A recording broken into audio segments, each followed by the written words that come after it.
Kusho nini nithi lo uyaphila? Khumbulani, lo liphilisi lekuphila.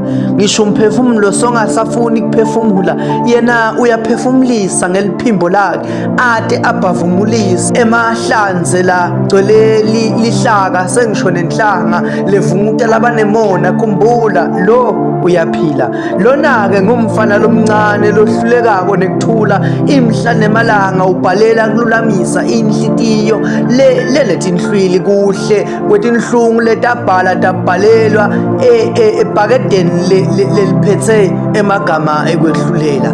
Yena-ke wehlulela ngemagama enkondlo ngoba inkondlo imthuma kuthi makabhale, wase uthi kini sentangilinzana nibuya. Lena yimbongi ihluleka kuthula. Sibude poet.